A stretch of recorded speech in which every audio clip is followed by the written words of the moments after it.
to the Village Talk Show. We discuss what people need to know, empowering them to learn and grow. We discuss what people need to know, empowering them to learn and grow. Give praises to Jehovah, from whom all blessing and knowledge will flow.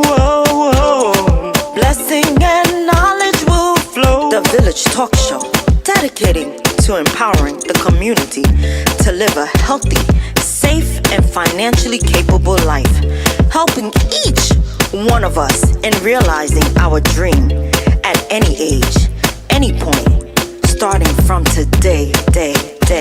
Success. Come all to learn and grow. Welcome to the Village Talk Show. Come all to learn and grow. Welcome to the Village Talk Show. We discuss what people need to know, empowering them to learn and grow. We discuss what people need to know, empowering them to learn and grow. Success is not spoken, it is done. Success is done. Come on now. The Village Talk Show. Talk Show. The Village Talk Show.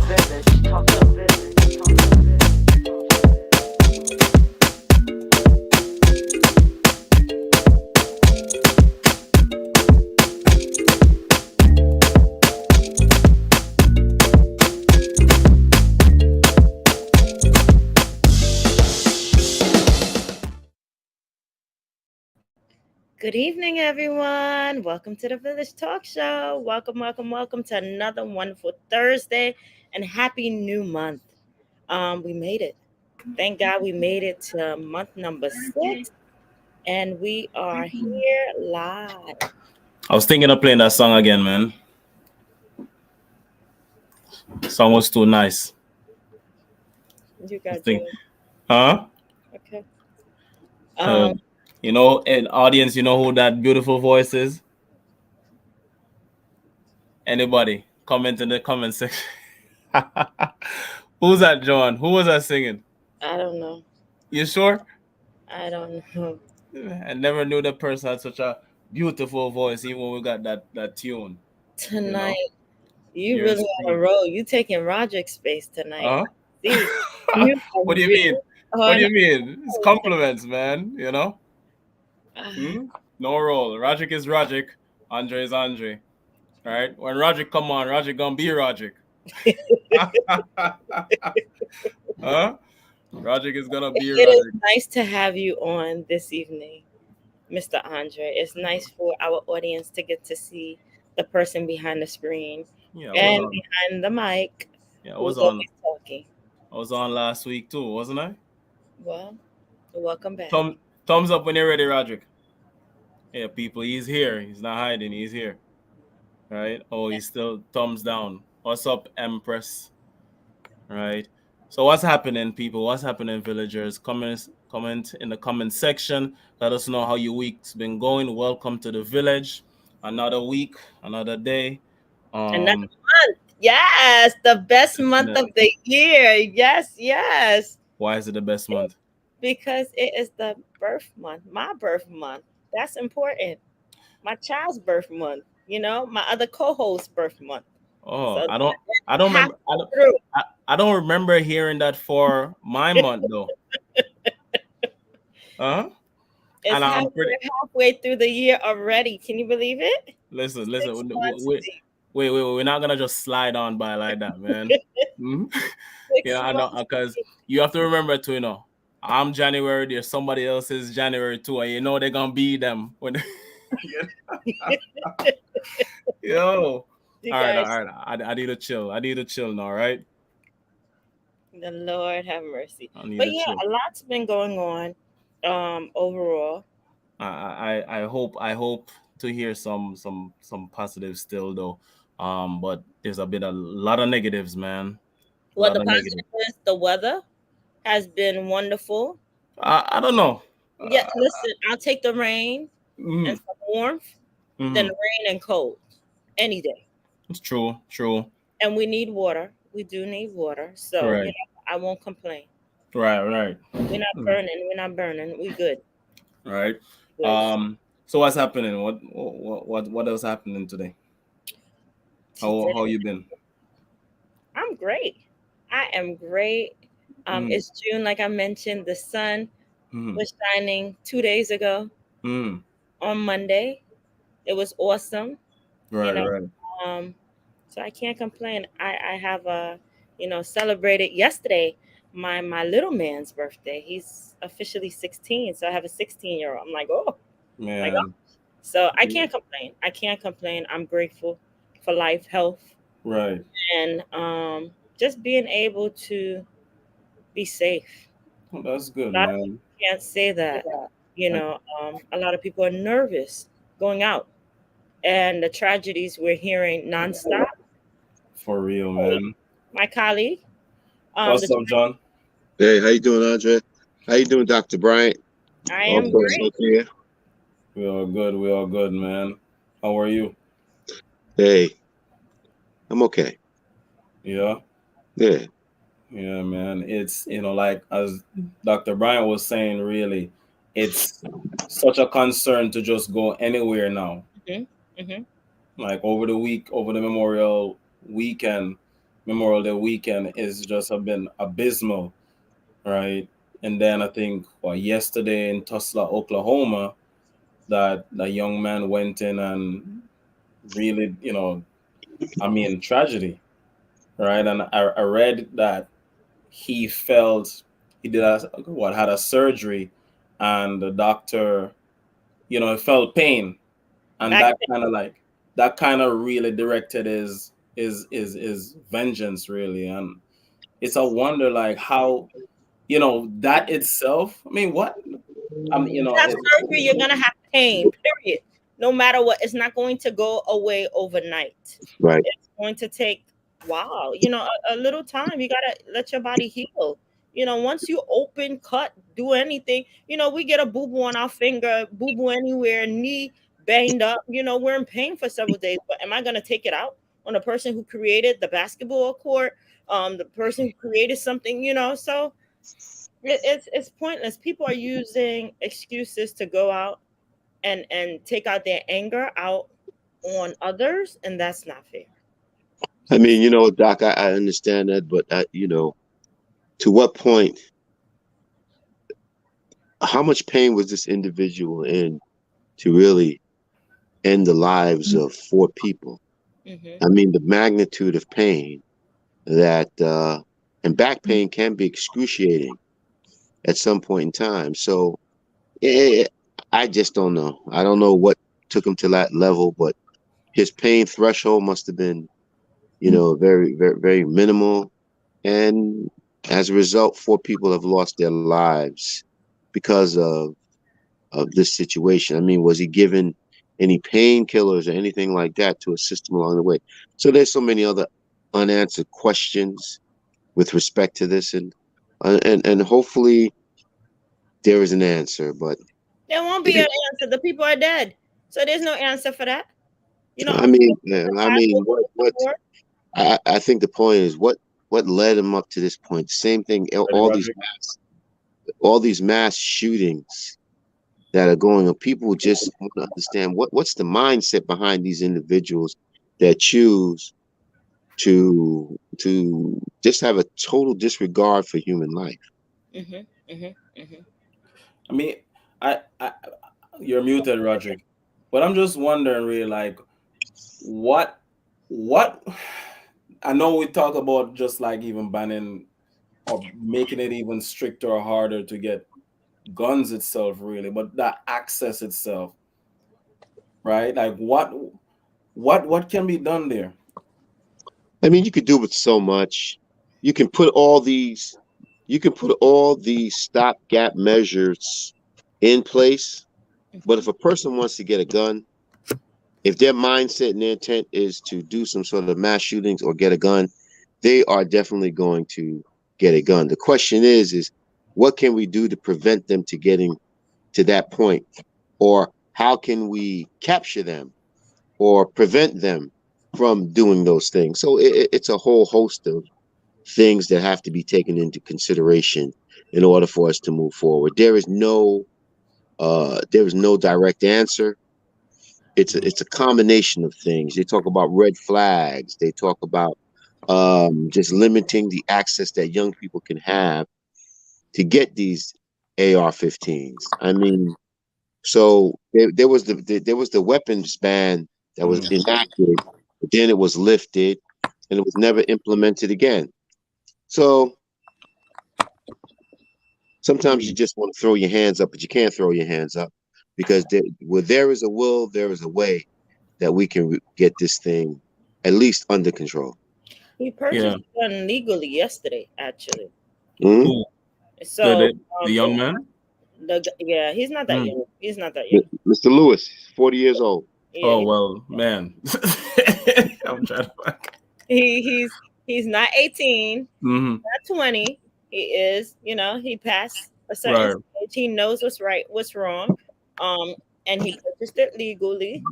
But Mm-hmm. so now, we spoke about um illegal purchases, but this time it's legal. Or the 18-year-olds that actually shot up people last week and the week before, they were all legal. So what does that say? So I think Yeah. in one instance, one thing, if you and I think they finally realized it, the last couple of mass shootings within the last couple of years from Connecticut and now to Texas, these these individuals were under the age of 21. So what they're thinking to do is banning assault weapons for those individuals who want to purchase it. There's a ban until the age of 21. That's a step. At least that's a step in some sort of direction. But like I said, if he wanted to get a gun, he's going to get the gun anyway. But I don't understand why they should be selling AR-15s in these gun stores. I mean, You know what? even in. All these wonderful individuals, I didn't mean to cut you off, Andre, that Sorry. actually want to go to war, we should Mhm. ship them off to go and help out our wonderful, those who want to fight. They really want to go out and shoot up people. Put them in the line of fire. Let them fight, but not our people. they're cowards. I think. No, they should go and fight. They're Fight. cowards. Go, hey, go support Ukraine. Well, I mean, Roger said they're cowards, so I mean, why Doc, even? they're never. Roderick said it right. Yeah, like. They're cowards. They're never going to do that. That's my thing. Yeah, you want to carry a gun? You want to be a shoot up? You want to be a gunman?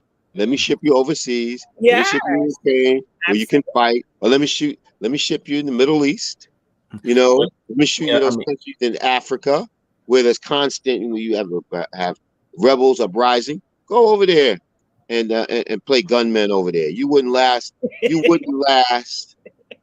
You would not last, I would say, 20 seconds. and even in all of this, Adam spoke out that, considering what happened even in Texas, is like this will not happen in NYPD, right? He talked about that the weapons are creating extreme disadvantage for cops who have to respond to these shootings. And I mean, what are your thoughts on that? Do you think it's really creating a disadvantage? What's creating a disadvantage? Like, do you think having arm up, and this is now going into really how they responded in Texas, and there's media really talking about the response in terms of should we have armed cops in schools now? You have on the other side people are like, no, we don't want cops in schools at all. So you got the defund the police thing just the same way. But would it be even beneficial at all to have armed cops in the school? It's a whole. It's That's not the total answer. There's a Hmm. combination of things. Having armed security in schools, having increased law enforcement in the communities, having um, educational opportunities for our students, in the people in those communities, jobs. It's like a holistic approach. If you're going to do this, you can't just pinpoint one. You have to do a plethora of approaches in order to achieve what your ultimate goal is. And I think a lot of times is we have to direct Hmm. individuals in a different, and also mental health plays a component. So there's so many things that play a component that we need to. It has to be a holistic approach. It has to be phases. Part 1, part 2, part 3. It's like making a cake. I love that you say even education too, because that's a major one. And we do have guests tonight who focus on education, but education among others are definitely major component. So I've been quiet for a while. I can't believe it. I know. That's what it is. I know you must be sick. Yay!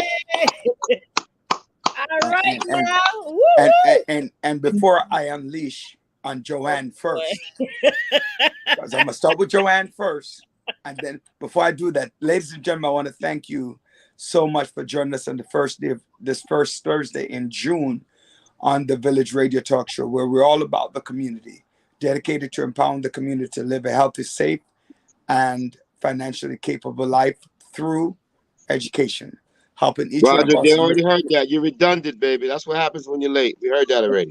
So move on to the topic. Actually, John, I was here from the beginning, and no, they did not. So wait, Dan has a great question. How did? Wait, hold on. Wait. Let me finish. Oh, okay. Right. You could please, whatever you're doing, listening, viewing, please do share, subscribe on our YouTube channel at the Village Radio Talk Show. Subscribe. We're still looking for our subscriber list to increase. That'll help us out to more, bring the message to more community members and community participants. So when we want people out there, they're going to be out there. But I'm going to start with Joanne first before she even get to Dan's question. How dare you? Where's Joanne? She gone? She gone, God. Step off for a minute, so I mean. But it doesn't matter. I'm going to say it anyway. How are you going to talk about June and leave out January? How are you going to talk out June and leave out January? The first month, the genesis of the year. The genesis of the year. You're going to talk about June and not January. Let Empress here not talk about March. You think the month is all about you? Talk to Empress.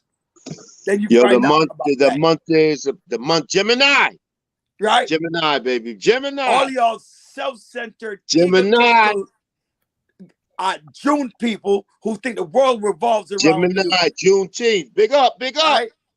There's only one good thing about June, and that's Juneteenth and King. Oh yeah, and Mrs. Daly. Oh. All right, see, you're gonna forget the important ones. But Mrs. Daly don't really count because she's technically June 1st. I mean July 1st. Roger, when you talk about, since you talk about this Juneteenth, I got to give Miss Deans, may she rest in peace. Miss Deans from the Brownsville Historical Society in Brownsville, Brooklyn. She was the one who got Juneteenth on the radar back in the late 90s. Because I remember she came to me and she asked me, she said, John, can you please put something forward so we can get Juneteenth recognized? And I remember having a proclamation signed by Governor Pataki about Juneteenth. And from that, it set the wheels rolling to where we have a national holiday, Juneteenth. So I have to give Ms. Deans and her family all the praise and all the honor because it was her vision that we now are able to celebrate Juneteenth and also being a paid day off for those public sector workers. So to the family, thank you very much. I think John, our June 16th show, we maybe see if we could get one of her family members on to talk about that. That would be good. Okay. All right. So see if we could make that work. Yeah, Juju. Yeah. So that first thing I want to talk about. The second thing I want to talk about. Yo, get ready, Doc. Get him, Doc. Get him, Doc. The second thing I want to talk about, though, on a serious note, right? We talk about these gun violence and the things that are happening over the weekend. I think there were 60 people. There's a group that follows Archives mass shooting, and they were talking about 60 different people people shot over the weekend with mass shooting. I can't remember the name of the group, but I was actually just reading up on about it, and the one thing that and I'm going to continue to advocate, but I realize that a lot of times it things that we're advocating for, John, like you just spoke about Juneteenth, then I'm advocating for Second Right Amendment and a pushback on the legalization of Mhm. guns. People are listening to what we're saying. And so whether or not it's within my lifetime or the next, we have to start re-looking at who is able to own a gun. Because you can't tell me that we need to have stricter gun laws for people to own a gun when a 15-year-old has an illegal gun that shoots an 11-year-old because he was shooting after a 13-year-old. Whereas I am 50 years old, I can't get a gun. Well, you know what? Don Meyer had put up a wonderful question. Who's funding these things? Who's funding what? He said, how did the unemployed 18-year-old Texas lunatic get $6,000 worth of arms and $70,000 truck? There had to be a funded operation. Okay, so all of that, to me, Dan, that's all irrelevant. I'm going to tell you why it's irrelevant. Why? He still had the gun, and he was legally able to get the gun. And guess who? So whether or not some Nazi vigilante, right wing, left wing, crazy nutcase gave him the money, he was legally able to get a gun. And you know who wasn't legally able to get a gun and have that gun in school? The 2 teachers who got killed. You know, the 18-year-old that killed the 10 people in Buffalo? You said they legally had a gun? Is that what you're saying? I said the two teachers is Texas, so they possibly could have had a gun, but they couldn't have a gun, carrying a gun in a classroom. That's illegal. Right? So they were unarmed. The 18-year-old who killed the 10 people in Buffalo, he legally had the right to have a gun. You know who didn't have the legal right to have a gun? I think the security guard could have, because he's a retired police officer. The other 9 people got killed. So the victims are not able to have a gun. So therefore, these issues are happening. It should be easier for you to get a legal gun. But look, So what we go? I'm sorry, Doc. Go ahead. I agree with Kevin. It is very relevant about who funded that kid. Why is it relevant? Where are they getting the money to purchase a legal gun?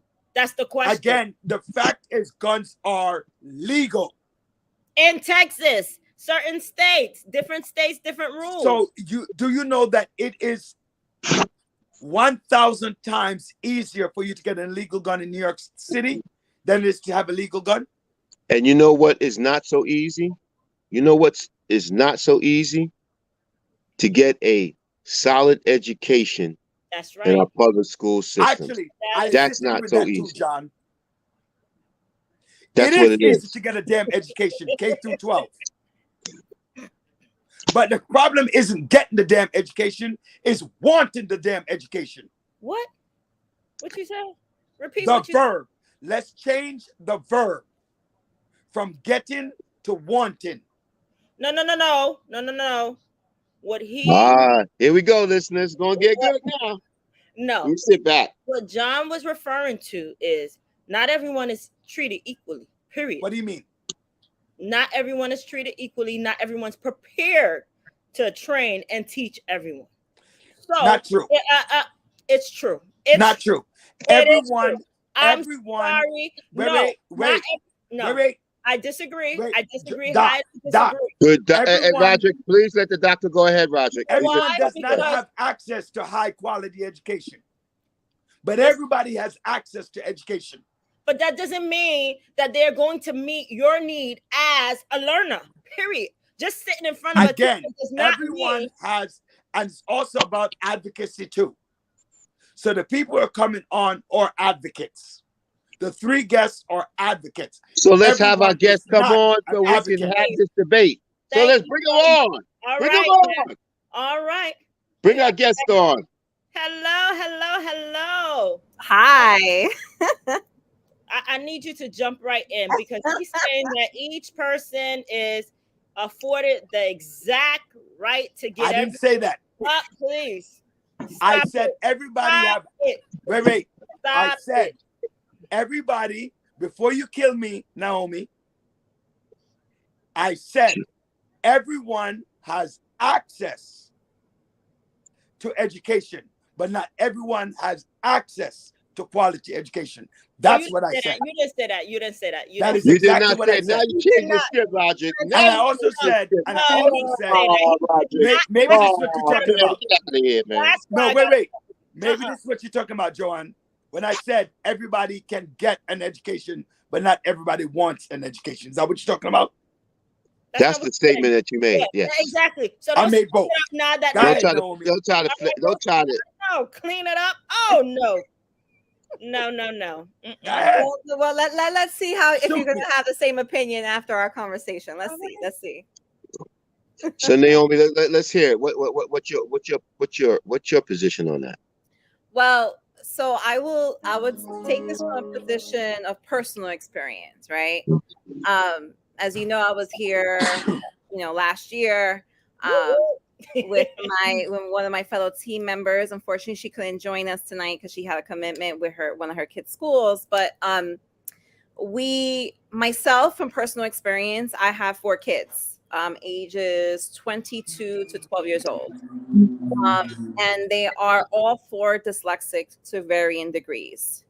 And I will tell you that, yes, I was able to enroll them in a public school system. Yes, they were flagged as children that needed more attention, more supports. Mm-hmm.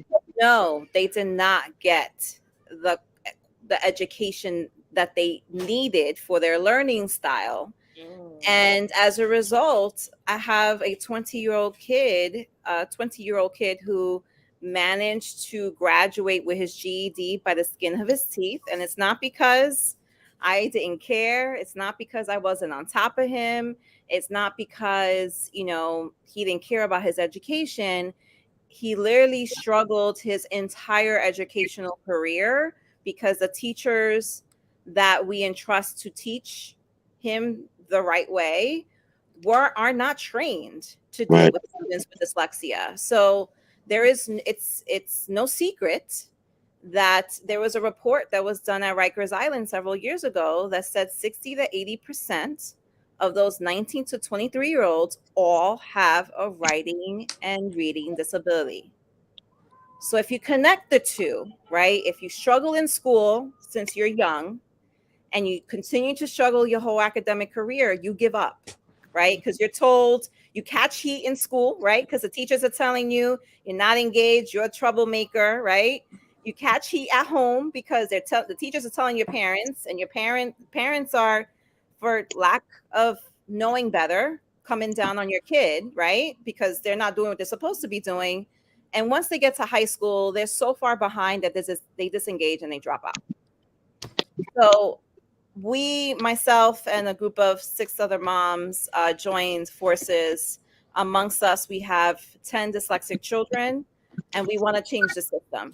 So we have been fighting and advocating for 2.5 years to launch a school that's specifically targeted for students with reading and reading disabilities, not just dyslexia, but reading in general. And we had the stroke of luck that we got a mayor who is dyslexic himself and was able to see the messaging that we were trying to convey for the last 2 years through a prior administration, and has officially green-lighted the ability for us to launch a school in the South Bronx. All right. Yeah, that's what I'm talking about. Yeah. That's what we're talking about, Roderick. But as you said, it took the personal experience Yes. of The our advocacy. mayor to Yes. understand that this was needed. And this is why, villagers, it's so important that we get out there and vote and put people in office who have experienced what we are experiencing in our communities. Yes. You know, Yeah, that's you know what, why. though, John? I want to add something to that, right? Not just vote and put people, but know the issues. Know the issues that you're voting on, Right, correct. I would agree. right? Because dyslexia is an education, and you know what I hate when people don't. Oh, I'm not. I'm not directly affected by dyslexia, so I don't care. I don't give a damn. Right, right. Right? And then when you turn around, and then when Naomi comes on and she goes, the people in jail have dyslexia. So you're saying, so up, and you don't think that crime can happen to you because people's needs aren't met when you don't care about the issues that can affect you and your families? So I applaud you. Forget Eric Adams. He just followed through on something that you're already working on. I give you the credit. I give you and the other 9 parents the credit. The other, we said 6 parents. The other 5 parents the credit. Those 10 children the credit. Mm-hmm. They just came on board and say, okay, I'll follow suit. But if you guys didn't put in the work, because he's not the first, he's the 110th mayor of New York. The 109 didn't do it. No. And it's not the first time we heard it. Yeah. I remember one of the things that we spoke about, the Bill Cosby show, when Malcolm Jamal Warner was talking about he had dyslexia. That's from the 80s. Mm-hmm. So I'm not giving Eric Adams, I'm giving him credit for pushing the school forward, but I'm not giving the kind of credit for the initiative. Well, he actually, as a mayor, our former mayor didn't pay attention to that issue. So I have to give him credit for that. Yes, Drawing that's what I'm talking about. that. I think that's what I'm talking about, Joanne. And then to recognize that, hey, if we start at the early childhood age, when they're just coming in, we could recognize some of the issues right away and address that heads on. So we don't want to wait until the kids are in high school to say, oh, yeah, you have dyslexia. But by that time, to get them back and wheel them back and motivate them, it's gone. Mm-hmm. Absolutely. Yeah. I concur. You have to give our mayor credit for listening to a parent, because he did listen to this group that's been around from since our last mayor, advocating for the same purpose, to draw attention. This group who actually have been advocating for a while, and even our federal government dropped the ball on this. And we had rulings and things for that.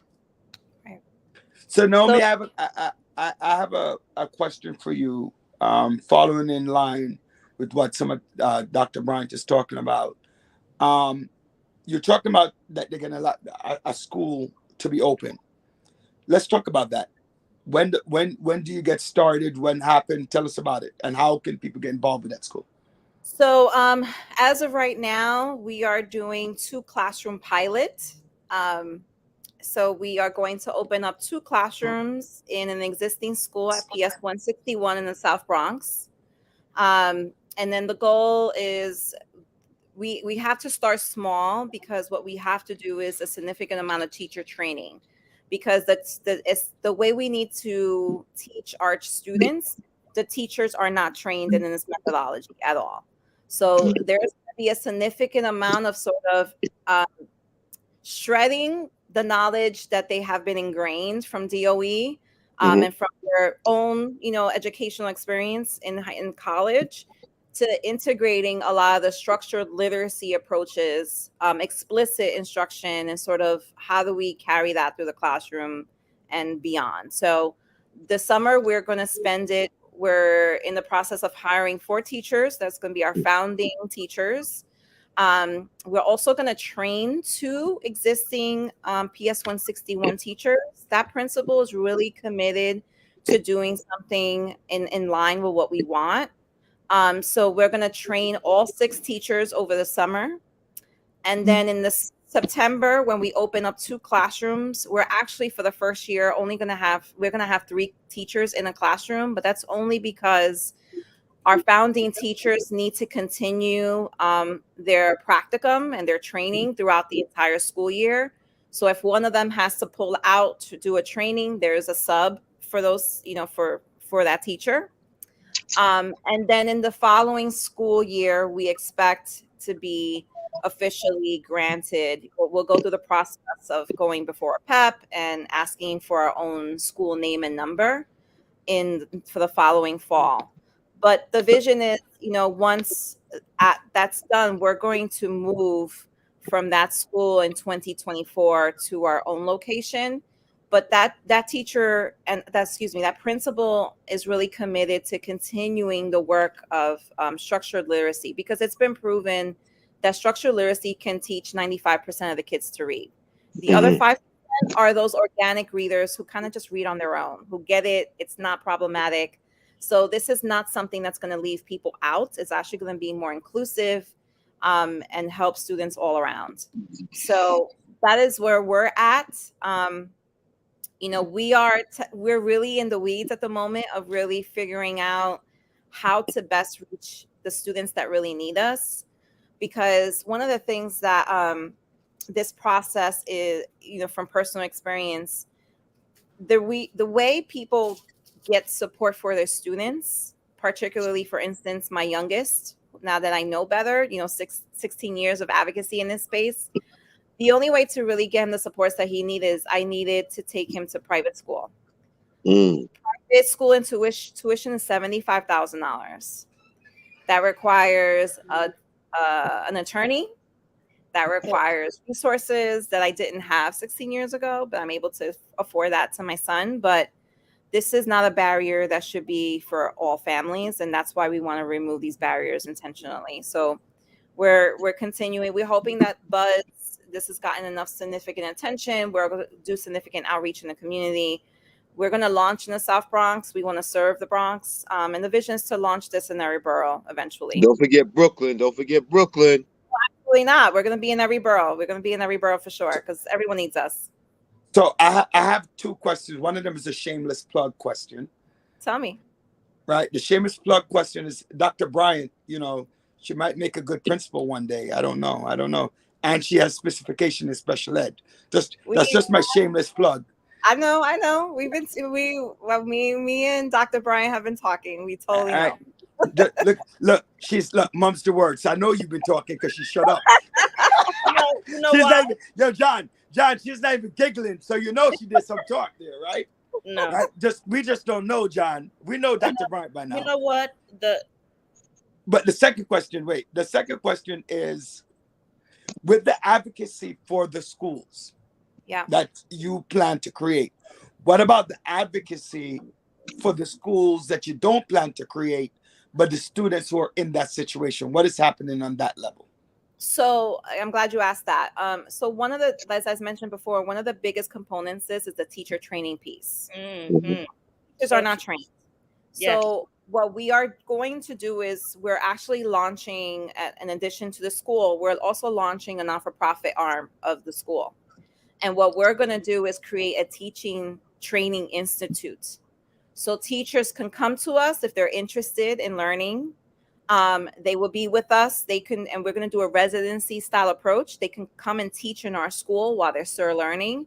And once they're done with their practicum, they can go back to their own school communities and carry the work there. But it's not just the teacher training, it's also the principals. Mm-hmm. Because I can train a whole army of teachers, but if the principal does not have the buy-in for this, it's not happening.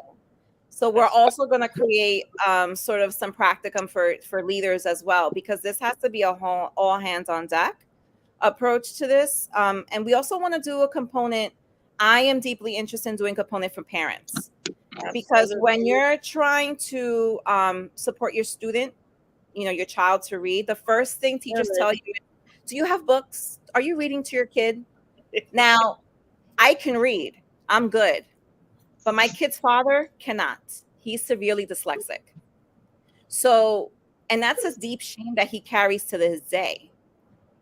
Fun fact, for years, I was paying his parking ticket. He would give me his card and he would give me the parking ticket. And for years, I used to get annoyed. I'm like, I'm not your secretary. I should be charging a fee. And it wasn't until I started doing this work that I blatantly asked him. I said, wait a minute. Is it because you can't read? He's like, I can't read the website and I'm too embarrassed to tell you. 23 years, he was too embarrassed to tell me. So if you have a child that struggled to read, there's a high likelihood that the parent has struggled to read and has this undiagnosed condition because it's not diagnosed. You need to have some serious cash. So we want to create, I'm deeply committed to creating some sort of way to support those families as well. Maybe if it's an adult literacy approach for them to not just take away the shame, but to also support at home. Because if you have parents that can read, that can support their student as well. It continues. It's the name of our show, The Village, because it takes many hands to build a child, to raise a child, to really support the whole element of a child. I do agree with you wholeheartedly that many schools, unfortunately, a lot of people went to school, graduated college, became educators, but they were not prepared for the work of dyslexia. That wasn't a focus in college. So that's where the disadvantage come in. A one size approach does not work for everyone. Right. All. And here it is. Many people, unless you're trained, many people would say, "Oh, try this approach or whatever." But unfortunately, you have to learn hands-on, like you said, have to learn hands-on and train on how to work with all types of learners. Reading is something that is not automatic. You really have to look at how the brain is developed to really get an insight on how to train people, how people are trained, and how they learn. Many times even Lucy Calkin thought, hey, make up words or sit there and just look at the book and stare at it. That's not going to teach a child how to read. No. Unfortunately, there's different strategies to use for that. And especially students with disability, you have to have patience. That's one thing.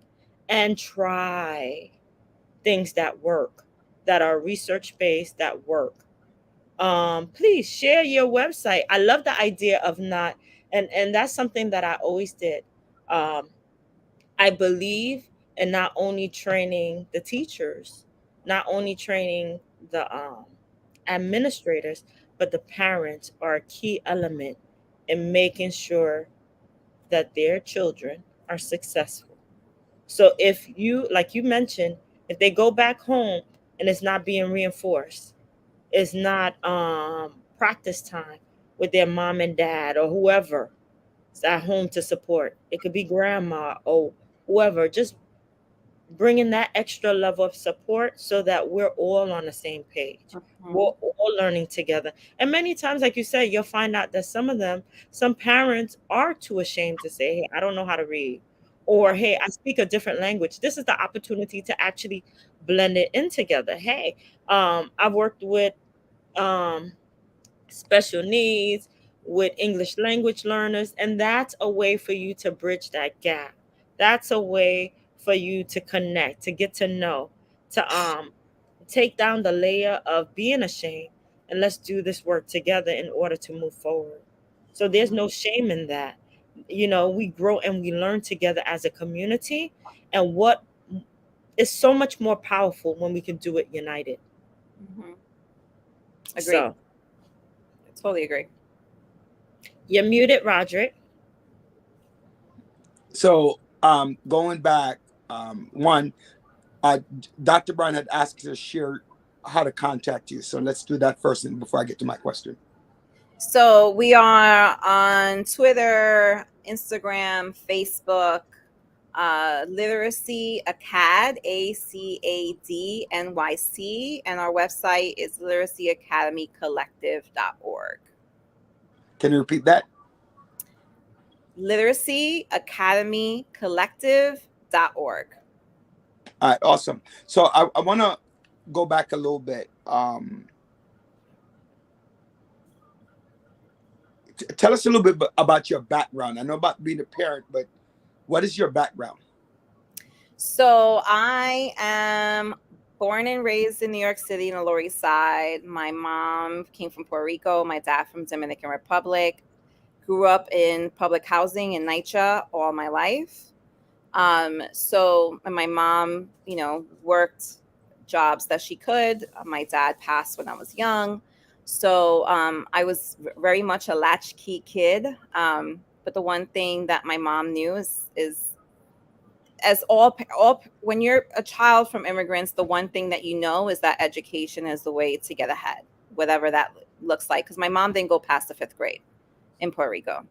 So she knew like I had to figure that out. So I had this like huge kind of burden that I needed to get it together because the amount of sacrifices that my parents were making for me was unspeakable, and it would be shameful if I didn't do it. Right. So I did what I did. I pushed it to my kids, and I kind of have always, when you're a child of immigrants, you're always in a place of being at service, right? So you're constantly translating, you're constantly filling out forms, you're constantly navigating this English space that they have no idea exists.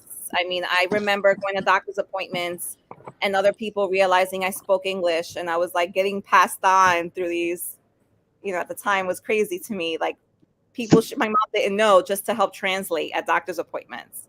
So once I started having children and my first son was diagnosed with dyslexia and he was 6, I remember like I was put now in a position where I needed to advocate.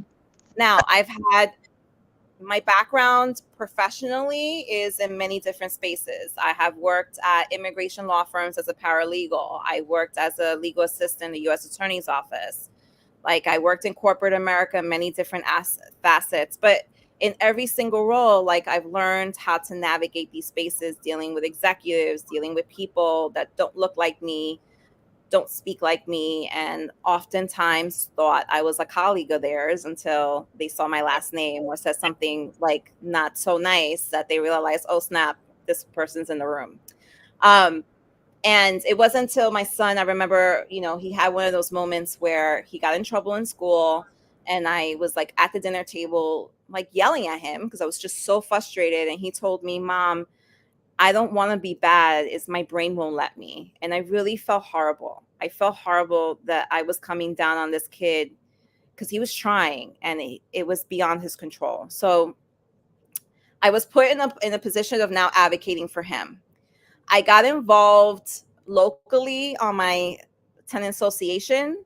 And that's where I kind of got my bearings in on how to deal with politicians. Truth be told, my representative in the state assembly was Sheldon Silver. So I had to negotiate, we were doing a lot of things with the property and revenations in the property. And he was part of sort of with HUD and all these other entities. So I learned quickly what politics meant and how to navigate those spaces. And then I got involved on the parent level, and I got elected to be on the Community Education Council for my school district, which is coded language for school board, New York City version. And I've been there since 2015. And I again then started realizing how complicated the DOE space is, especially under a mayoral control. And had to navigate how to advocate for my kids and other kids in the community. Because when you're on the CEC, you're advocating for your entire district. So this is where I started to get to know a lot more people, parents. And this is when several years ago, DOE launched sort of competition called Imagine Schools. And it was a partnership with Robin Hood and another nonprofit where they were going to donate money to launch new innovative schools. So a couple of parents got together and thought, hey, all our kids have struggled with dyslexia. Why not launch this? Then the pandemic hit, and we made it through 3 rounds, and then the pandemic hit and everything stopped. So, but we got a call from DOE saying, continue the work. We're really interested. But they weren't really interested. It was very much so like, oh my God, you guys are doing a good job. Pat yourself on the head, and we'll keep stringing you along. It's like a bad relationship that wouldn't break up with you. And then so I only elevate that to say that, amongst us all, we have, like, I know the inner workings of community organizing, dealing with politicians, dealing with the DOE space. We have another member that she was on last year. She's the clinical psychology arm of the school. She deals with the social emotional, all that stuff. We have, the structured literacy person who's going to do the curriculum and the practicum. So, like, we have, everyone brings something to the table that's amazing.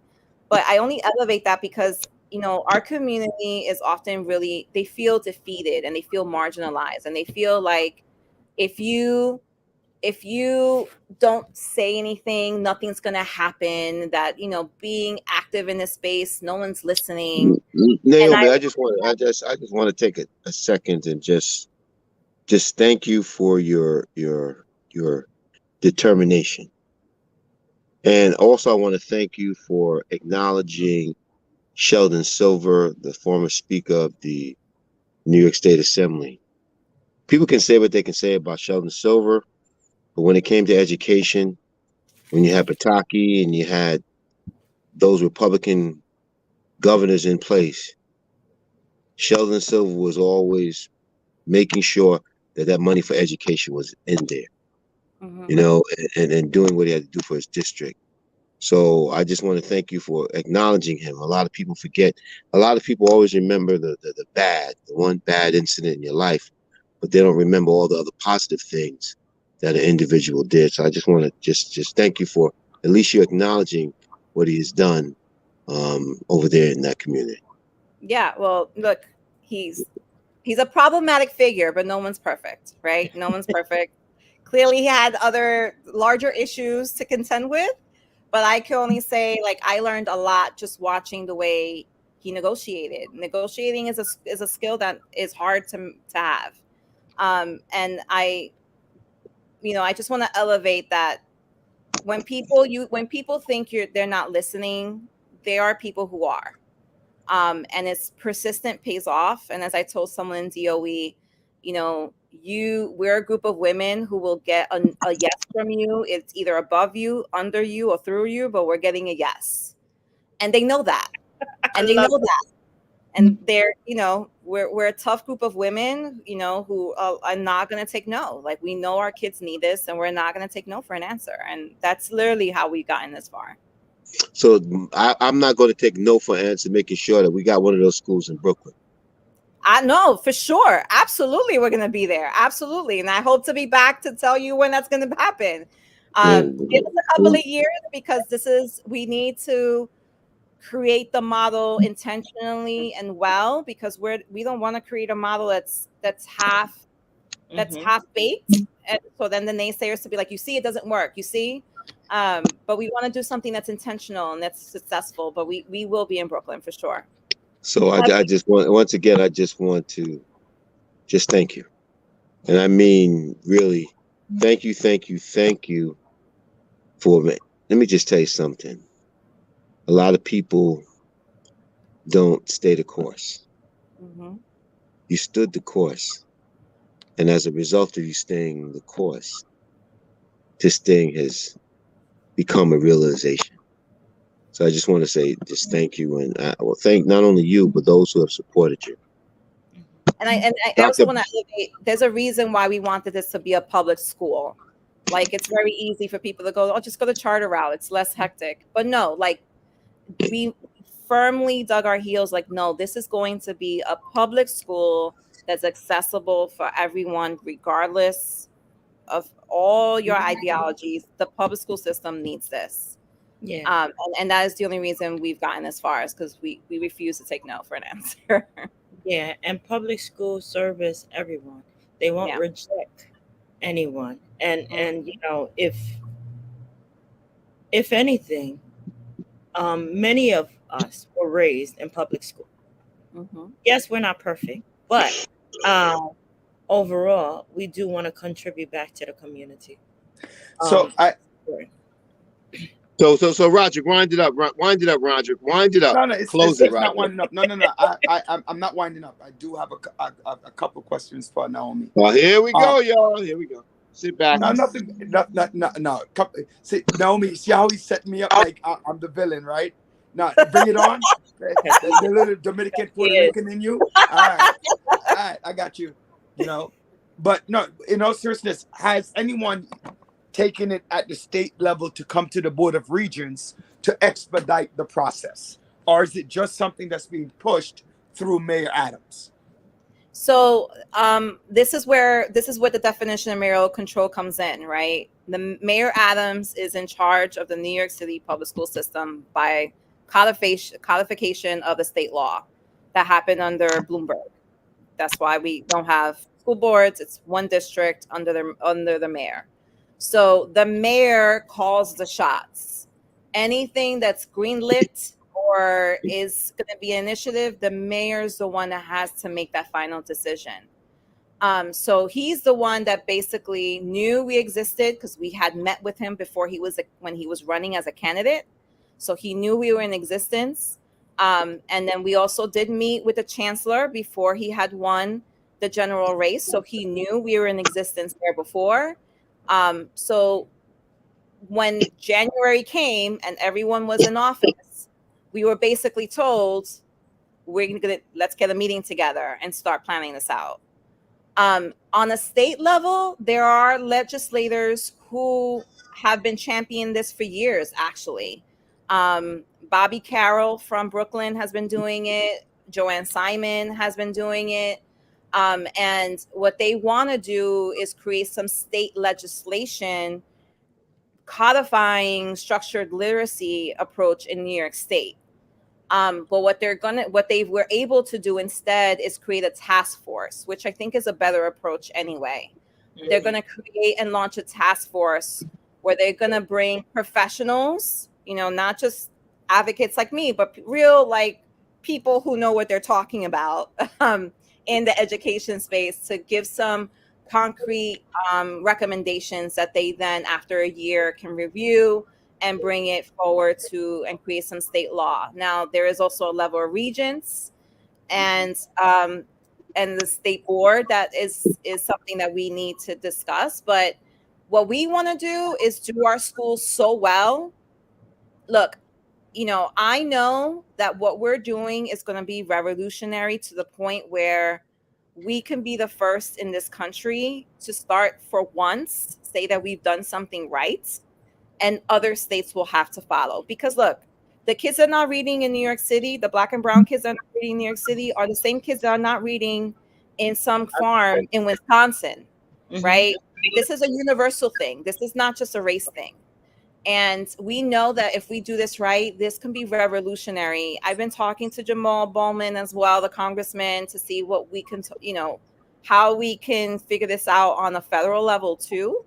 So there's a lot of work to be done, but I firmly believe if we do this right, we can revolutionize and disrupt the entire education system. Naomi, and that's what I'm talking about. Let's get up. Let's disrupt. I want to thank you, but not only I want to make sure we have that. We what I call that vision, that tenacity.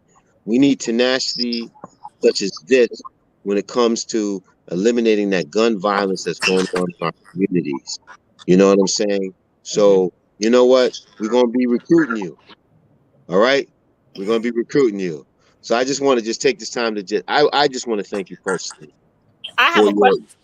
for your commitment and dedication. But, I'm trying to thank you, but Doc has a question. Go ahead, Doc. I do. Did you guys I have partner one with too, John. Did you guys partner with any universities, or is this mainly outside organization? So we have as one of our advisors, we have someone from Brooklyn College, from one of the CUNY schools, Yeah, because yeah, Brooklyn College. That's right. That's right. we're also going to be in the South Bronx. We're in talks with Lehman College. Okay. Hunter College has reached out that they want to do something. I have I know some people at NYU who are interested in what we're doing. I think So everyone's starting to realize things need that to there change. was a yeah. I think more than Hey, anything. hey, hey, Doc, you had one question, Doc. It's going to two No, now. What's up, Doc? listen. What's Um, up, Doc? the reason why is I think where everyone is realizing the ball drop is in teacher education, where it has to be revamped in regards to hey, um, it starts with that in order to classify people or classify children as dyslexia outside of just private institution. So it's deeper than that. But that's Roger, you got two questions, Roger. No, Let's I got go. one. I got one. Just one. Just one. I know we got to wrap it up, Naomi, because we're getting ready for our next guest. But you're starting off at elementary school. Are there plans to go all the way up to K to 12, even past that? So our model is And is there a timeline? so our model at the moment is a K through 8. Truth be told, when we met with the chancellor, before he was chancellor, he was like, I want you to look at high school. Now, we weren't thinking of that because that's not what was, when you do these things, DOE kind of puts you in a box, but like which lane you want to be in. So it took us for a loop. But listen, what we're going to do right now is we're starting at the critical ages for now, at second and third grade. Those are usually the years that you can start to see some issues. What we're going to do is build up and then build down. Right now it's K through 8, but I think, and my team may kill me, but I firmly think like there is space to do this in the high school level as well. So That's what I'm talking about. Naomi, again, thank you, and thank you. I appreciate what you're doing. I appreciate your team and what you are doing to making sure to ensuring that our young brothers and sisters get an opportunity to touch, not only touch, but to have an opportunity to achieve that American dream.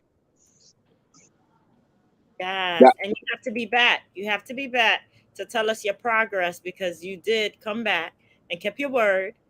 Progress, schools going forward. Literacy Academy Collective is in place, and people can reach you at www. Hit it. literacyacademycollective.org, and on social media, Facebook, Twitter, and Instagram, Literacy Acad, ACAD, NYC. Big up, Naomi. Thank you very much. Thank you for coming on. We appreciate you. Thank you for having me. Say Thank hello you. to everyone. Thank you. I didn't get a chance to ask one question, and that question is about like one of the things Roger? when Bloomberg. Can you hear me? Yeah, we couldn't see your face no more. Yeah, Okay. I just bent down. We don't want to see the face. One of the things I didn't get when Bloomberg came up with his education initiative back in 2000 and change, and he pushed the new school in. A lot of test babies were birthed. And so for the next generation or two, we don't have critical thinkers. But Right? you can't ask her that. That has nothing to do with her. I didn't finish my thought. I tell you, it must be something about June people. They just jump down your throat without listening. Oh, you wait. Oh my goodness. Doc, Right? Doc, you hit him. Doc, you hit him before I hit him. Let's go. Right. What I'm saying is like, I know it's a start. Don't be a hater. No.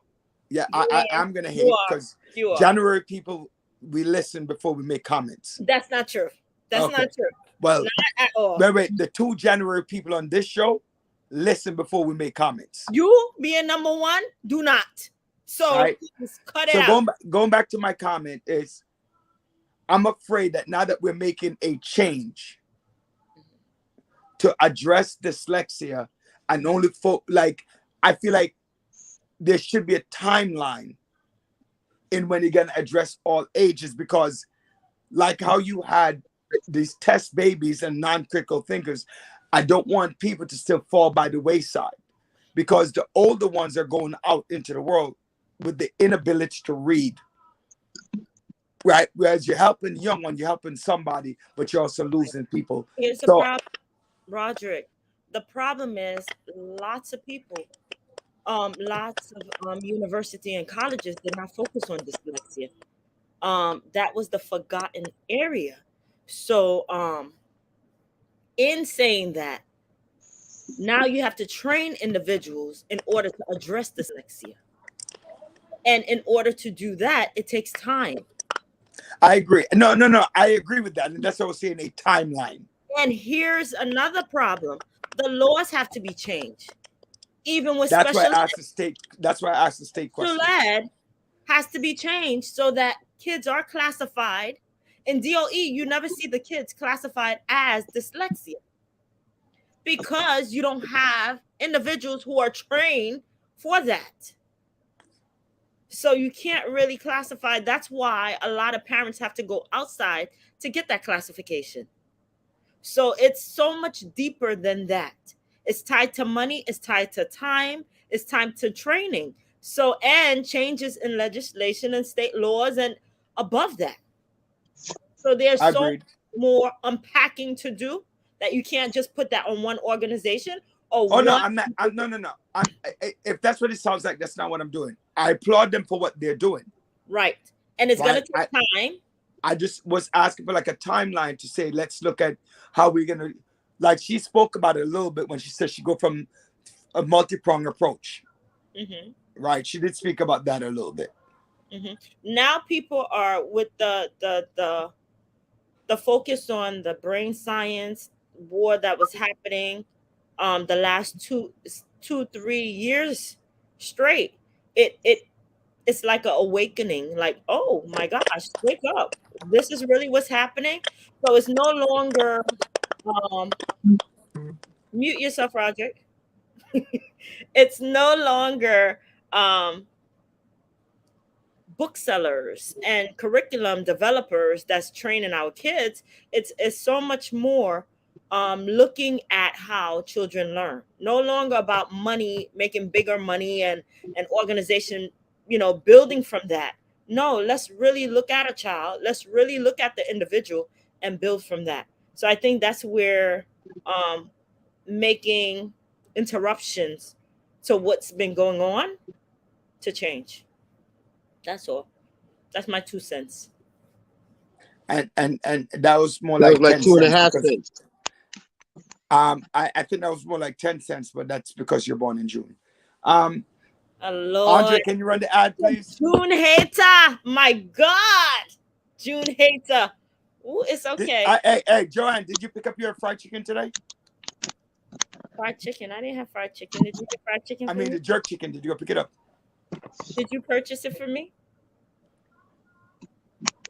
What's your last name again? Just checking. Ladies and gentlemen, we're brought to you by the Single Parent University, where it's all about helping you with single parenting, right? Knowing what to do, how to help, what is going on, what do you need help with, financial literacy. You're talking about parenting, helpful parenting, nutrition. We're just asking to come out, observe the Single Parent University. You can reach them at, and today's one of those days where I cannot see the screen because the screen is just so tiny and not on my computer. But let me see if I can get it. Hey, Joanne, can you read off that number for me? 646-779. 646-779-6767 or text SPU to 71441. Again, 646-779-6767 or text SPU to 71441. There you go. Awesome. Thank you. Teamwork make the dream work. Absolutely. That's right. That's right. That's right. Yeah, you know, John, 2 big things are happening. 4 big things are happening in the New York City area. All of them around sports. Wow, what's going on? Tonight, the NBA championship starts. That's why you can't focus. Lord have mercy. It started already? 9 o'clock. 9 o'clock? That's how you know Joanne don't watch sports. She just told on herself. Right? You're not focused. You know what? You know what we should do? We should bring Miss Clark on, Lucina Clark, and ask her who's her pick for the championship. I'm gonna Miss Clark. Miss Clark. She's probably like Joanne. Yes. Wait, Miss Clark. Hold on. I take personal privilege here. Go ahead. I wanna thank my friend Miss Clark for all that she has accomplished and continues to accomplish. And it was an honor having you as one of my constituents during my period of time in office. It was truly a pleasure and an honor. I just want to say thank you. Thank you. Go ahead, Rob. Thank you. Listen, I always, John, when I first started the organization, you were there to support, and I thank you for that. Listen, life happens, we have to continue living. That's what it's all about. But thank you so much, Mr. Daly. Thank you, Dr. Joanne Bryan, for allowing me to be here and giving me this opportunity. And thank you, John, again. I'm so sorry I missed the last conversation because I have my master's I was specialized in learning disabilities. So I came into the end of the conversation, and that's true. We need to have proper training. And back in my days, I was trained with Orton Gillingham, which is one of the best trainings in the world when you come to learn disabilities. And we had the Barbara Moody and the different ones. But again, it's a training. We have to invest money in our teachers being trained the right way. Right. So they are effective in the classroom, because when you have a learning disabilities, there's different modalities. Absolutely. You have the visual, you have the auditorial, you have the tactile. So it's so much to be learned as an educator to go into the classroom now. Nowadays, everything is a lesson plan and not too much of the hands-on with our children, because I always say I'm a visual learner. Mm-hmm. I need to see things, feel things to know what's happening in my environment. So, but thank you all. I'm not here for that, but I just heard that, and that was my love. Teaching has always been my love in all I do, in all I say, and how I communicate, and how I empower, how I advocate. So being here today, Mr. Roderick, thank you. I always talk about favors and blessings, and it always happened at the right time, at the right moment. I never rush things. John will tell you, I always take my time to do what I need to do, because I know when I'm favored and blessed, it's right there. Amen. Ease and flow. You gotta have ease and flow. So whatever you do, that's Miss Clark for you, boys. That's Miss Clark for you. God has in favor that Roderick is muted. Hallelujah. Hallelujah. Yes. Roderick, I'm giving you such a. Listen, I gotta be on your team, Roderick, because you are giving thank you, Miss Clark. You all need to stop giving this guy a hard time, because wait. You know what, Miss Clark? Yes, darling. You know what, Miss Clark? I was just about to say something that was going to be helpful to Dr. Bryant, and I changed my mind. Shot too much. Well, listen, I love the show. You see me, I like, I said I can be professional, but also too, I love the informalities, because we have to be able to be free to speak our mind and speak about what we have to say about whether it be empowerment, whether it's education, whatever is the system, whatever is going on. And we have to stand and speak up, So sometimes, John, I was told John the first time I met him, I never take no for an answer. And let me tell you something. He never takes no, girl. Never. From me to the borough, to when my man was borough president, and now he's the mayor. She don't take no from nobody. As well as she should. Dr. Bryant, one of your passions well, it's all our passions actually, but I'm going to put you on the spot with this particular passion, and that's the 501c3, right? And the importance of 501c3, because 501c3 by nature, although many of them don't do what they say they want to do, right? You believe strongly in the 501c3 and its effect on the community. Lucina has a 501c3 that deal with, our last guest spoke about dyslexia, right? Lucina's 501c3 deal with autism. So you want to start us off with that before we get to all the hard questions. Was that me or her asking me a question about my 501c3? No, you. We're going right to you. Just tell us a little bit about your foundation. Yes. All right. It's really it's not really a foundation. It's a 501c3 non-for-profit organization. You know, when I started this, my background is in education, and I started working. Also, I have my certification in applied behavior analysis from Penn State University. All right, Penn State. What? Nittany Lion. Yes, all the way. So anyway, so when I did that, I was working in the homes of parents. You know, my love was working with children with autism. And while I was working there, I was seeing the lack of support for parents. The right services, not even right, the appropriate services for their child with a disability and was autism. I fell in love with the autistic population. And while doing that, my parent passed away.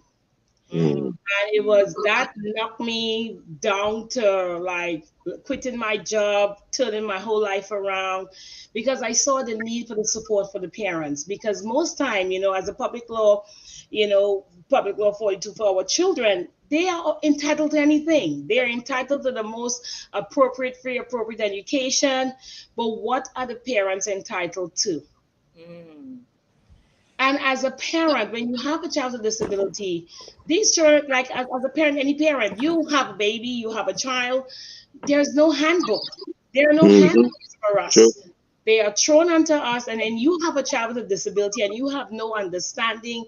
You might be most of my clients are the doctors and the lawyers who are the most uneducated when it comes to the children with autism, because they can't accept it. They refuse to embrace it. And it becomes more difficult. So when I got into that field, I realized parents needed so much support. And they only have, first I said, you know what, as a behavior analysis charge at least $400 something an hour. I know my families could not afford that. So it was a choice I had to make, is that I charge for that and work in a different population, or I do a non-for-profit and help my people. So, and that was my service, because I believe I'm of service. When you're a servant, you should be serving. That's what our role is, you know, as a non-for-profit. We should be serving our community and serving the people who need that help. And what I was realizing, because even living in Canarsie, and I had mostly Bed-Stuy and Crown Heights and these parents who can't afford, because most of my clients are on Medicaid or Social Security. You can't afford that. So when this parent passed away, it changed my life so drastically. I quit my job, and then I started working in a private school within the Jewish community. And, you know, fortunately for me, I always said I've never worked for a black man yet, or black people yet. I've always worked for my Jew people. So you know what? That's where I've learned everything. That's where I got my resources from. So you know what, I'm not throwing no shade, honey. You know, you get where your resources are, because the people you think should be supporting you ain't care about that. So you know, I go with my favors. So by doing that, I decided to open my home to help parents. They'll come once a month and I will teach them, you know, because that's what I felt I had to do. And as I continued doing it, a friend of mine, I had, you know, God always set I asked him to order my steps in everything I do. So he orders the right people in your life at the right time. And this one guy said to me, gave me a packet of paper this thick. And he said, you're doing this for free. Why don't you get paid? I'm like, get paid? When he showed me that package for that 501c3, I said, hell no, I'm not ready yet. No, because it is a process. It is a process. But I had an amazing board member, because back then, really, even having a 501c3 will cost you $5,000 to $10,000. Because again, if you're a Black woman, I love to say the Mhm. word coca, chocolate, whatever you call me, mocha. I don't care. For a Black woman to come in into a not-for-profit world and have her own organization, I am the founder, and my husband and I are co-founders of this organization. All right. Most of the And people, Lucina, and hold on, Lucina, hold on. And your husband, I got to yes, give him a lot of credit. He's been by your side from the inception till today, brother Wayne. I want to thank you for ensuring that we get all we can and the best we get from your lovely wife. So I just want to big him up. I want to big him up, Wayne. I want to big you up, Wayne. you know, And he's and and and like as a good man, he does exactly what he does. Stays is behind in the background. listen, he's come up with the sport for himself, but he's at work. I mean, we split, because right, he's the director of operation. I know even a non-for-profit, make sure I'm putting it correctly. My husband is a volunteer. He does not get paid with taxpayers' money. He volunteers. He gets paid by my love. That's it. So, Again, he stays behind. And so that love is priceless. yes, it is. So, but going through that journey of creating a 501c3, I always have to. I say, God bless the child has its own. Nothing wrong in being a fiscal, a fiduciary, a sponsor for someone. You know what? You go through a fiscal sponsor. I don't even like that term as much. I always said, you know what? You get in there, because when you're a fiscal sponsor, if you don't have the right organization, being a fiscal sponsor, you can be messed up for just even getting your 501c3. So if you can work hard, save your money, take your time, do your steps, do the step, go through the process, it will happen. Get your own 501c3, so you're a boss, you know what's going on in the scene, you know what's happening. Make sure you're following your mission. My mission has always been to support parents of a child with autism, to educate them, to empower them, to advocate for them, to uplift them so they can have a quality of life in their community. Stick with your mission. And that's so important because um, coming across my sister works with early intervention, and just coming with what she's dealing with the parents. It's a lot of change. It's emotional, and even knowing parents who have special needs students, Yes. children, it's hard. Especially those who can't work and have to be home with them. So Yes. it is a lot. They need a lot of support. So we appreciate you. Thank you for Thank you. creating that And it's organization. important. It's Mhm. important to know that our parents' voices are being heard. And the thing is, because even us as professionals, because I was in a classroom for about 15 years, and I see in some teachers the way they speak to some of the parents. And the parents feel as though they are not a part of this. They feel, oh my gosh, because I don't have my master's degree, because I'm not an educator, I am not. The first thing I tell a parent when I meet them, you are the professional. Mhm. You know your child when I walk into your home. Did your child have a good night's sleep? Whatever it is. So we have to be, so empathetic, Yes. because our parents tell us we don't need sympathy. I say sympathy equates debt. Empathy equates understanding, love, support, and care. Mhm. So, You know, my journey doing this it's a lot. Yes, Roderick. I want to go back and talk about autism for a minute because a lot of times parents overlook issues with their children that can be on the Spectrum.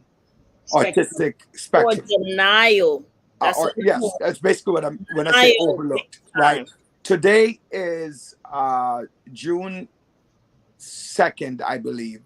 Mhm. Hmm. Right, and today is Lou Gehrig Day in baseball.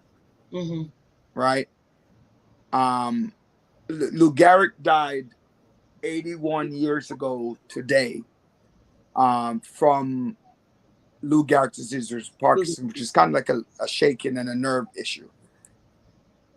And there has not been any major Research. advancement Hmm. in the Lou Gehrig disease. But it's not something that is immediately identifiable for people. The parallel that I'm drawing is that with autism, I mean, today's a special day talking about people with disability, lifelong disability that could cause them their life or their existence. and the dyslexia that we spoke about before. So today, indirectly, just so by happenstance that we're talking about disabilities in America, it just so Yes. happened. It wasn't planned by the Village Talk Show. It just so worked out that way. Providence. Right, Providence. right. So tell us, one, what is autism? What is its range? Right? And then we're going to talk about what your parents be looking for in their children. So define autism, Okay. the range, and then what your parents be All looking right. for. Autism is a neurological disorder which affects our children's communication and social skills. The inability to communicate with someone else. For example, most of our children range in the age, well, it can be diagnosed from age 1.5, 2 years old, to be on that spectrum. But they don't normally diagnose children much at less than 2, because we always say they're a child with a disability, because you never know. Because autism is a neurological disorder, it is a spectrum disorder. Some of the children are very high function, meaning that they can socialize, they can talk to you, but still there's limited skills in communication. For example, one of the deficits or the disability in autism is this obsession.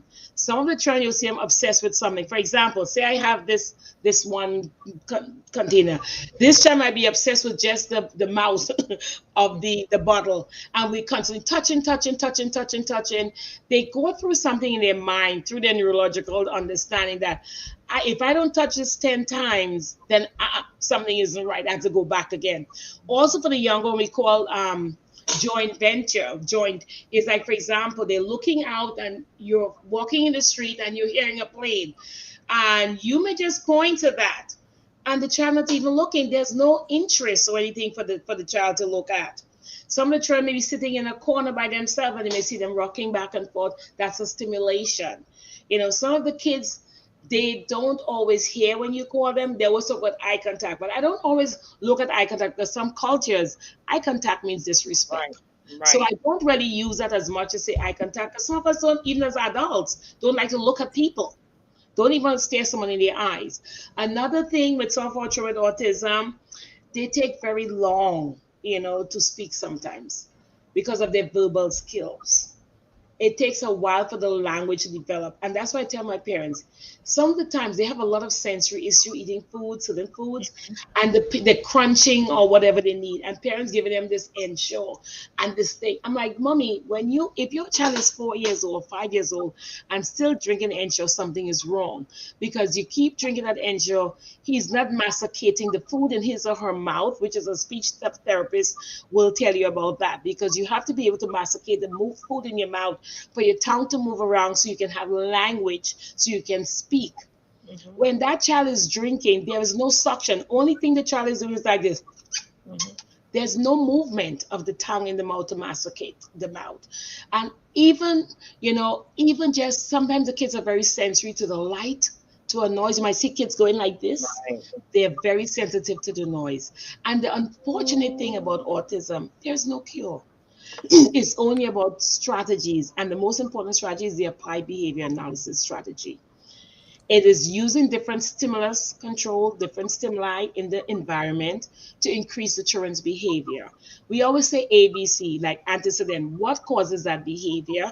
What is the behavior? Break it down to the smallest.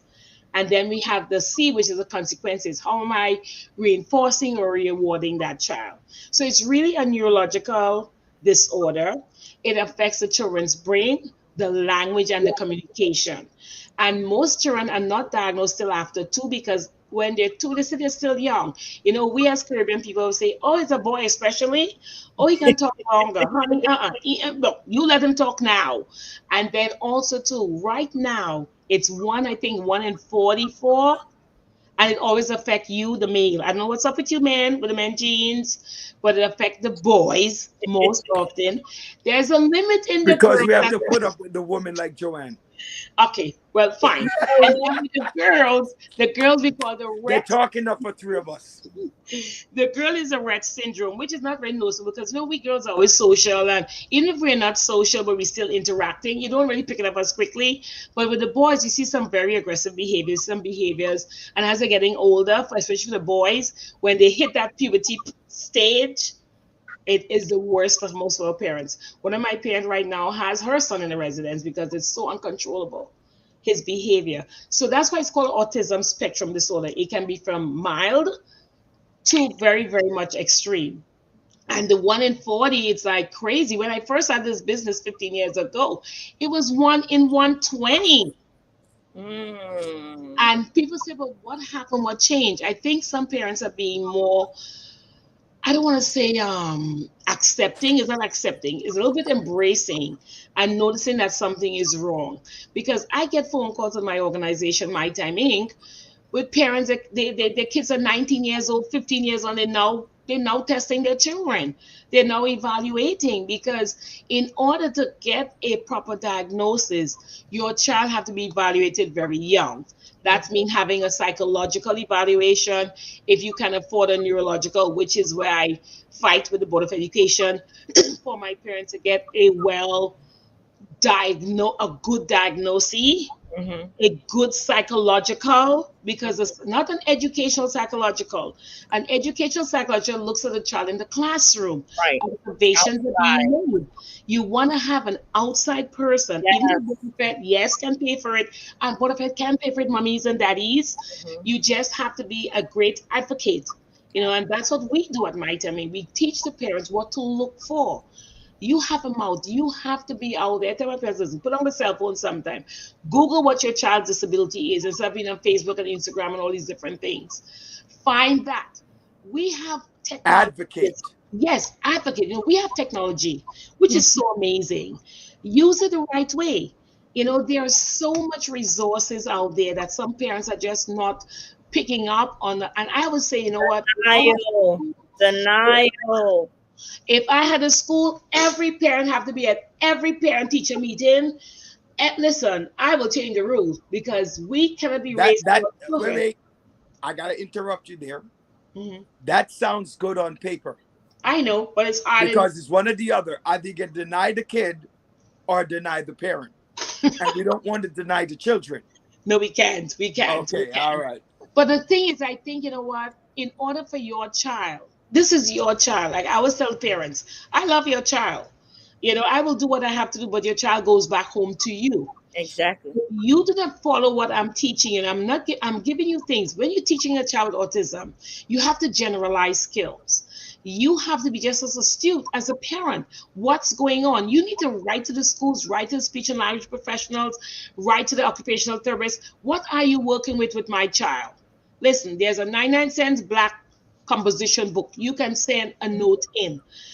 I tell my parents, listen, I am willing to work with you, but I'm not going to give you a piece of salmon with all the goodies with it. You got to learn to fish first, and you got to learn to marinate it and cook it.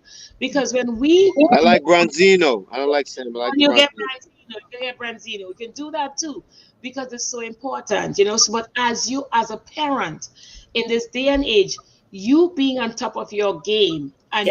I know it's frustrating. I know it's intolerable. I know it's tireless, but this is your child. You have to make the same investment. I understand some of you don't work. I understand Social Security may not want to pay you. You don't get enough Medicaid. But this is a person that you brought into this world. Mm-hmm. There has to be some form of involvement. You know what ticks me off? I do a lot of workshops and whatever. If you're in a school have over 200 parents. No matter how flexible you want, you cannot attend one workshop to get information for your child. This is your responsibility. Mm. I feel for you. I understand because I know some of the kids. I've worked in homes where the kids are, listen, terrors. You don't live, you can't sleep, you can't do anything as that parent. But then again, you have to be involved. You have to ask a question, and no question is stupid or silly. This is your baby. You are the voice for your baby. So that's why I tell my parents, you are the voices. No one can do it but you. And if you feel that you can't, you can call my organization, call someone who can advocate and be there with them, because the kids are going to grow up. They're not going to stay babies. And when their behavior comes to a point that you can handle, you're going to send them to a home. You're going to have, doesn't have them, then the state have to deal with them. They still have to come back when they're 21 years old. So it is very difficult. But you know what? I love this field. I love knowing that my parents are such great advocates that they take whatever information and work with someone else. But again, you have to create that culture. Have to. You had a couple. Tell us about your journal for women. What is that? What's that about? Okay. During COVID, which was for some people was not nice, but for some people it's a blessing, as I say. With my work, when I look at the women that I serve and even the fathers that I serve, that denial, that blame, that guilt, because one of my degrees is in social work, right? Human services. And we talk about the 7 stages of death. And that part is the acceptance. And then it comes the denial and all the why me, why God, why me. So I realized a lot of my families were going through that. I'm not good enough. Why was I chosen to be that parent? Especially some of a women. These are beautiful women that look like, oh my God, it's a cat dragging in from somewhere that you shouldn't have been. I'm like, no, we can't do that. So during that journey, during COVID, we started doing a lot of our work on Zoom. And on a Monday night or a Thursday night, I have like 25 to 30 women online with me. And I was like, even though you're at home, you still can look nice. You still can put on a nice little shirt and put a lipstick or powder, whatever makes you feel good. And I was looking at a class, because I'm always looking at something to improve myself. And I saw this journal writing class. I said, okay, let me just look and see what's happening. But not knowing God had better plans for me, I went into the class I was learning, and within 7 days, I created the oh, somebody's in a race. And with the Divas Discovery Journal, the D stands for discovery. Let me show him so you'll see the picture here. This is my sexy journal. The Divas. Yes. It's really about you looking into a mirror and how do you see yourself. The D is for discovering. The I is for investing. The V is a variety of experiences, being open-minded. A, being authentic and true to yourself. And this journal empowers women to talk about their feelings, whether it's emotionally, physically, mentally, spiritually, sexually, because we have such taboo in certain discussions. And sexually doesn't mean to be in a physical relationship. Oh Lord, I'll keep that. G-rated here. We're G-rated. Joanne needs that book.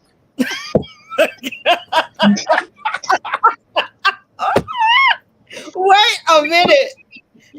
I was just biting my time, Dr. Bright. Just biting my time.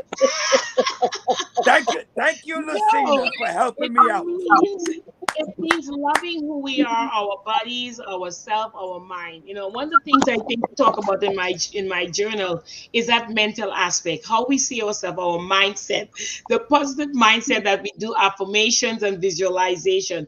Because one of the things that I've done, but this has taught me, I started walking. Lucina, you must be from Trinidad. I am from Trinidad, of course. I know, man. I know. Spicy boy. Oh, God. So anyway, I started walking, and during the walking in that journey, I started discovering other things of myself. And I said, you know what? And that's why I started walking and doing the Diva Lucina and all these different things. So I do a Diva Lucina every Friday night at 9, and I talk about Favored Friday, which is the favors and the blessings that we're able to receive it. We talk about ourselves as a woman. What have you discovered about you? Are you willing? Are you careful? Are you open-minded to what's ever happening around you? So as you do, so in the journal now, it's very simple. In the journal, I'll put a nice little phrase. And one of my phrases I love the most is about investing in your emotions. And it talks about really and truly, it has a mirror, because we don't like to look at ourselves. It's important to take a look at, Michael Jackson said, man in the mirror. Right, How do we see ourselves in that mirror? Because some of us are professionals. I mean, oh, we go to work, we all looking all glam. When we get home, we are crying because we feel we're alone or we're lonely. We don't have anyone. We don't love ourselves, and it gets to be like that. So what I do, I put a little phrase, and this I'm going to read it quickly. Investing in your emotions requires you to spend time in self and feeling free to express yourself. Limiting expressions of your emotions can put you in a place of stress or uneasiness. Stop investing your time in dealing with people or situations that are not beneficial to you, your health, and well being. I always refer to the cell phone. There is a delete button. Use it to remove the people who Mm. are depleting you of improving your own being. Invest your time in uplifting, enlightening, and elevating yourself. Start investing your time in doing the things that your heart truly desires. And then there's a note today. Investing my time in learning how to express my emotions by doing what? Simple.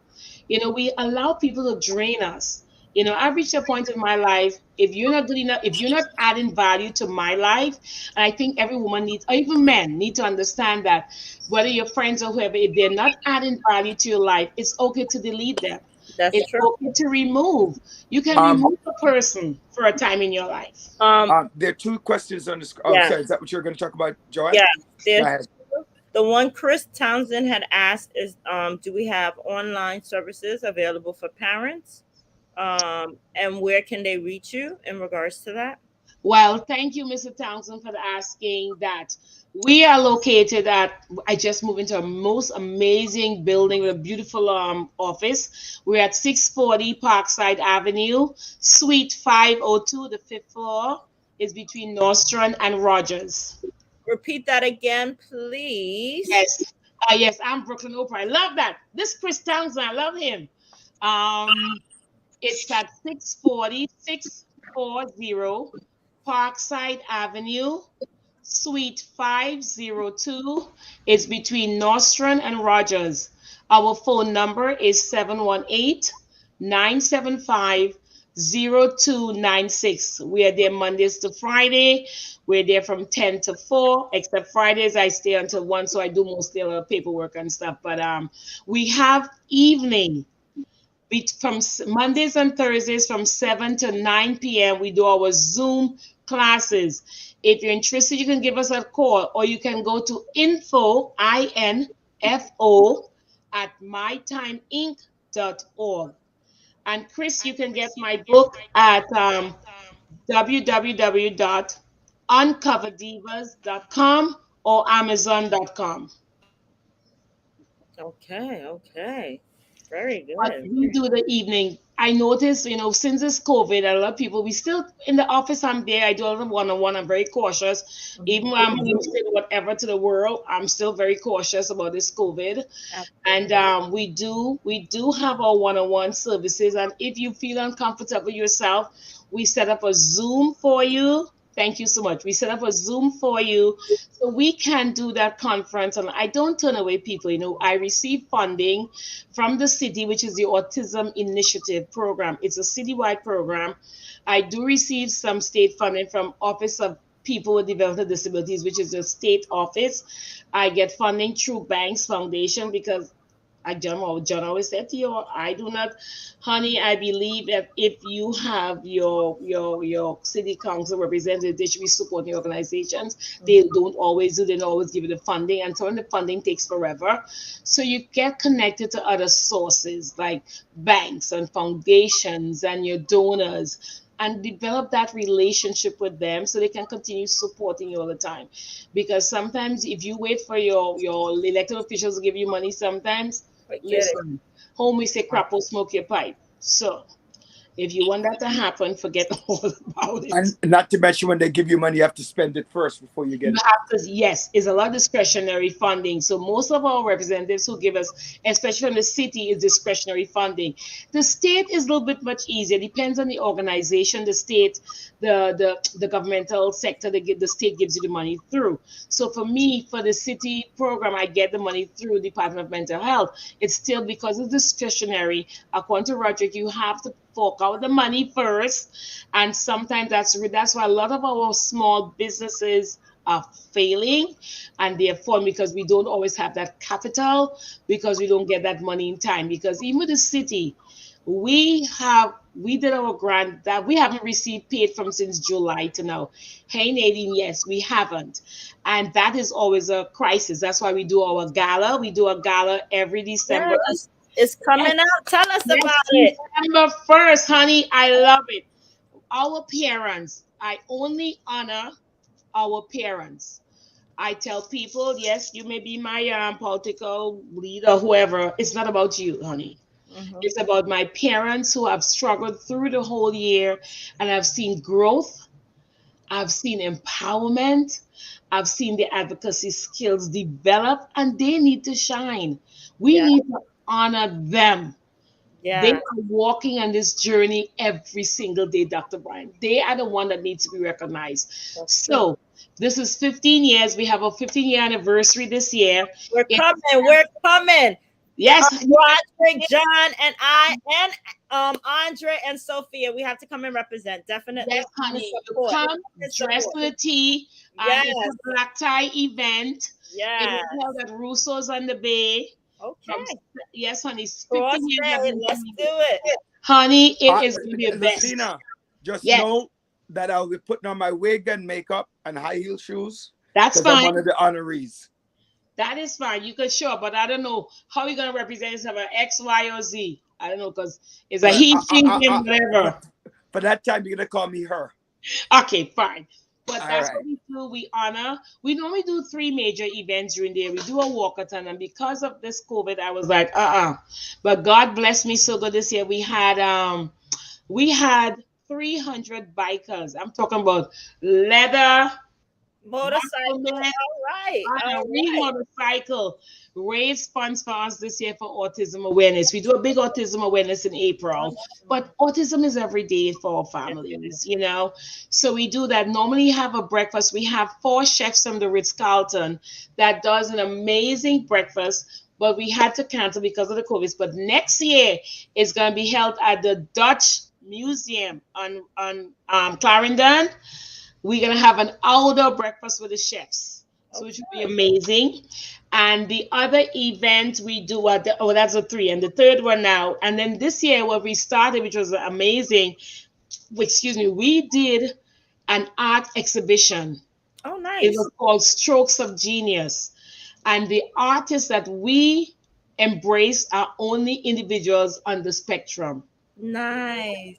Awesome. So I am going to invite you also to July 7th. I am doing my first year, my 1 year anniversary. So I'll make sure I send out the Please do. invite to you all to come and visit my beautiful space. People say, why are you moving from Canarsie? Because people know me, Lucina, is off class all the time, honey. And Canarsie don't have much places to have an office that is like my Park Avenue, Parkside kind of a thing. So it is a beautiful space. We have a beautiful terrace. So the little event will be out on the terrace. I love when my parents walk in and their mouth just drops because when they walk in, they don't expect a space like that for our company, but which is all right.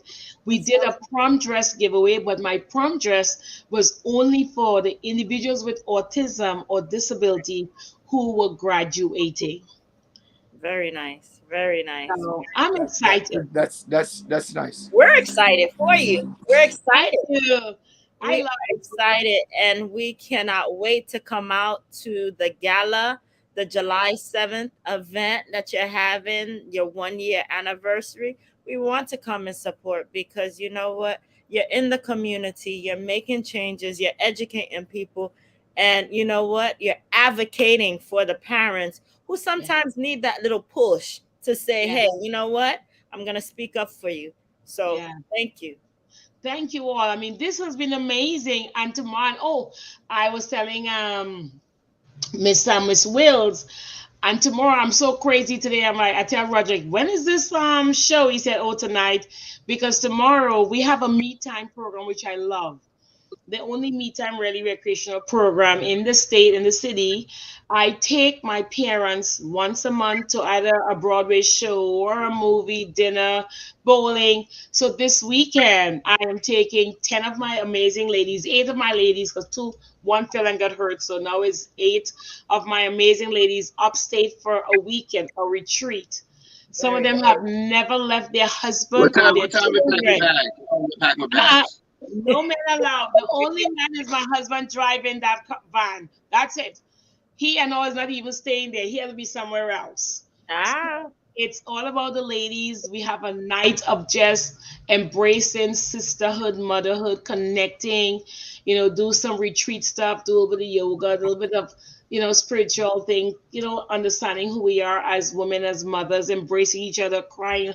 And one of our parents will be celebrating her 60th birthday. So it worked out amazing for her. So it's all about our June babies. Yes, June babies all the way. Yes. So yes. It has been amazing.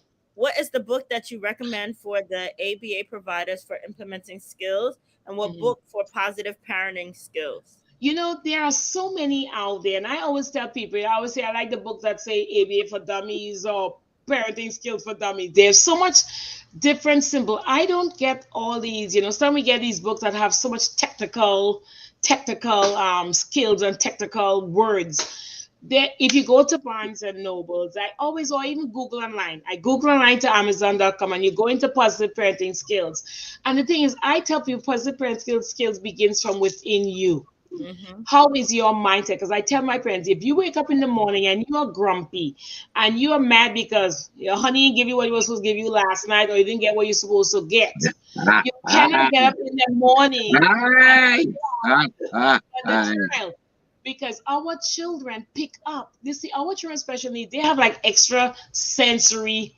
skills. They know when mommy is not right or daddy is not right. Now you get up with your bad attitude in the morning, didn't even fix the breakfast, do whatever. Your child leaves the house. That's his bad attitude. That's negativity. It begins how you wake up in the morning. First of all, my routine, I wake up in the morning by 5:30, 6 o'clock. I lay on my bed for a few. I give thanks. I give praise. I do my affirmations. Then I wake up and I get myself together. Put one foot down, you say thank God. Another foot down, you say thank God. You wake up. Yeah. My parents been doing that. Every morning we do like a 5 minutes, 10 minutes, self-check. You need to check yourself. You tell your kids check yourself, and you are not doing it. You need to check yourself. So when you start the positive affirmation in your mind, your mental self-care is important. The mental self-care is talking about the positive self-talk, the positive affirmation. So do that for yourself, everyone. And Mr. Townsend, just go into, Barnes Noble, go to Google and get the simple ones, the simple ABC ones, and just follow it within yourself. So thank you for that question. The same thing with ABA providers. I mean, there's some few and in between, but again, you can Google it. It's always a Google, and do your research. Lucina, I have to interrupt you, unfortunately, because we have run out of time. But it is a pleasure. Thank you so much for joining us right here in the village. Ladies and gentlemen, you're watching, listening, viewing.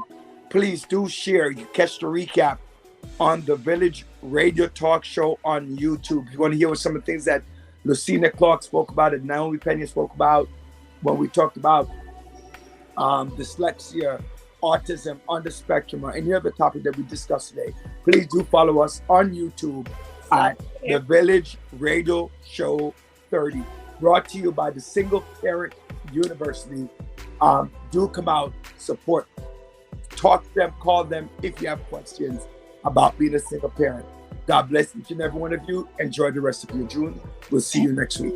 God bless. Thank you. Bye. Bye. Thank you for joining us.